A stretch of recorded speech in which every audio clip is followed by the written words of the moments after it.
وہ میرے ایک دوست ہیں, ان کا نام ہے علی اکبر بھمن. وہ WHO میں کام کرتے ہیں اور دنیا میں پھرتے رہتے ہیں, پوری دنیا میں. پتہ نہیں کبھی عراق میں ہوتے ہیں, کبھی آسٹریلیا میں ہوتے ہیں. تو ان کا رات کو 1:30 بجے مجھے ایک میسج آیا, ہمارے وہ واٹس ایپ گروپ کے اوپر کنورسیشن ہو رہی تھی کہ جاوید بھائی امید کے بارے میں کوئی سوچ کے نا تو ایک ویڈیو بنائیں. اچھا, میں نے یہ سوچا کہ آدمی غصے میں ہوتا ہے, آدمی نفرت کی کیفیت میں ہوتا ہے, پیار کی کیفیت میں ہوتا ہے, تو آئی ایم شیور کہ اس کے دماغ میں کوئی نہ کوئی پروسیس چل رہا ہوگا, کوئی نہ کوئی کیمیکل چینجز آ رہی ہوں گی, کوئی نہ کوئی سرکٹ نئے بنتے ہوں گے. تو یہ امید آخر کیا چیز ہے؟ امید ہمارے تھاٹ پروسیس کے لیول پر کیا چیز ہے اور ہمارے سب کانشیس میں کیا چیز ہے؟ میں نے کافی سارا اس پہ غور کیا, تھوڑا سا لٹریچر بھی دیکھا. تو جو باتیں مجھے سمجھ میں آئی ہیں نا, اس کو سمجھانے کے لیے ایک چھوٹی سی کہانی ہے. ایک نیورو سرجن تھے بہت بڑے, تو انہوں نے بتایا, میں مختصر بتا رہا ہوں, انہوں نے یہ بتایا کہ میرے پاس ایک پیشنٹ آیا, برین ٹیومر کے لیے ریفر ہوا. جب میں نے اس کو دیکھا تو ایک دم میں حیران رہ گیا. وہ میرا اپنا ایک جاننے والا تھا, دوست تھا, جو کہ میرے ساتھ ٹینس کھیلتا تھا. اور میں نے اس کو آج تک نہیں بتایا تھا کہ میں نیورو سرجن, کلب میں ہم اکٹھے کھیلتے تھے, وی ور ٹینس پارٹنرز. تو وہ دیکھ کے مجھے حیران ہو گیا کہ یار تم نے کبھی بتایا نہیں. تو میں نے اس کو دیکھا تو میرا اس کے ساتھ ایک تعلق بھی تھا. جب ڈائگنوز کیا تو پتہ لگا اس کا ایک برین ٹیومر ہے. خیر وہ سارے پروسیس سے گزر کے تو میں نے اس کا آپریشن کر دیا. آپریشن اس کا ٹھیک ہو گیا, ہماری دوستی اور پکی ہو گئی. جو میرا ایک پروفیشنل ریلیشن تھا وہ اپنی جگہ پہ تھا.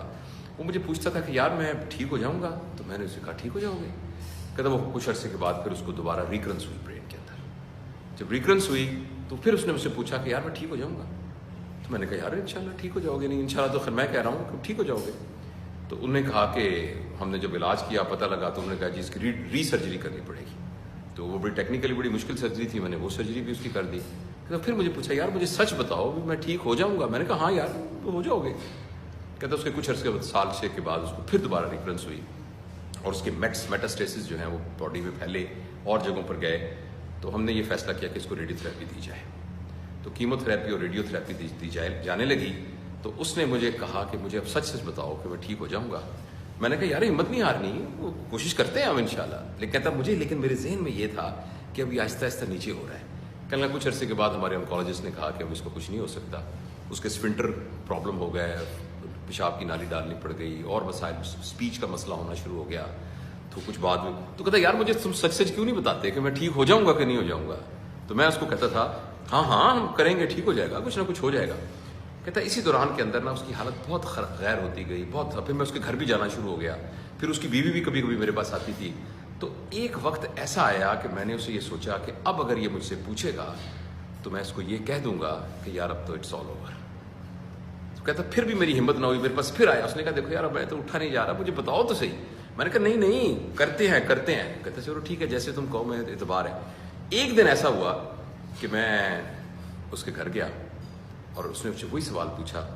تو میں نے اسے کہا کہ دیکھ ہم اس فائٹ کو کرتے رہے ہیں, لیکن تم سمجھدار آدمی ہو, سب کچھ دنیا سے جانا ہے, تو میرا خیال ہے کہ اب نا یہ کافی مشکل ہے اس کا ٹھیک ہونا. تو اس نے کہا اچھا کوئی بات نہیں, thank you for letting me know the truth. کہتا میں گھر آ گیا مگر میری طبیعت اتنی بوجھل تھی, میں کھانا کھا کے لیٹنے لگا تو میری پھر طبیعت بڑی بوجھل تھی. تو میں نے ایسی دوبارہ اس کو تسلی دینے کے لیے فون کیا. تو میں نے اس کی بیوی نے فون اٹھایا. تو میں نے کہا میری سے بات کرو. اس نے کہا تو آپ کے جانے کے 5 منٹ کے بعد مر گیا, فوت ہو گیا. تو اس نے اپنی کتاب میں یہ لکھا ہے کہ جو امید کی جو تار تھی نا وہ میرے ہاتھ میں پکڑی ہوئی تھی, اور وہ تار اس کو زندہ رکھی ہوئی تھی. اور جب تک میں اس کو کہتا رہا کچھ نہیں ہوتا, تو اس کی اندر کی انرجیز جو تھیں وہ اتنی اسٹرانگ تھیں کہ وہ اس کے پورے میٹابولزم کو اور اس کے سسٹم کو کھینچتی رہی باوجود اس کی بیماری کے. جو ہی میں نے وہ تار کاٹی امید کی تو اندر سے کوئی کنیکشن کٹا اور اس کے 15 منٹ کے بعد وہ فوت ہو گیا. بیمار تو وہ تھا ہی خیر. تو اب اس کے پیچھے کیا فینومینا ہے, میرا نہیں خیال کہ میں اس کی کوئی پیرا سائیکالوجی وہ ڈسکس کروں, لیکن اس واقعے نے مجھے بہت موو کیا اور یہ بتایا کہ امید وہ طاقت ہے جو ہمارے اندر ایک موٹیویشن, ایک جذبہ اور گرے ہوئے کو بھی یہ امید یعنی یہ اس کو حوصلہ دیتی رہتی ہے, یہ قوت کہ وہ اٹھ کے کھڑا ہو سکتا ہے. تو اس لیے ہمیں اپنے لیے بھی اور اپنے پورے انوائرمنٹ کے اندر امید کو کبھی لوز نہیں کرنا چاہیے.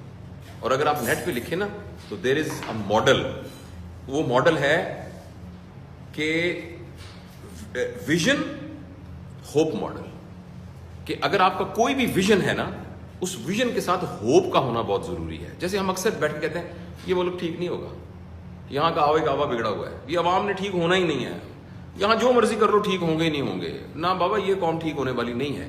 تو یہ تو بنیادی طور پر یہ کہنا ہے کہ ہمیں کوئی امید نہیں ہے. اور جب ہم کہتے ہیں ہمیں کوئی امید نہیں ہے تو ہم بنیادی طور پہ وہ رسی کاٹ دیتے ہیں کہ جس کی بنیاد کے اوپر ساری کی ساری وہ کھڑی ہوتی ہے, پوری کی پوری ایک جو اسٹرکچر کھڑا ہوا ہوتا ہے.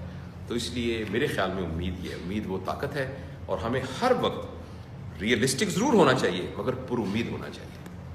Thank you.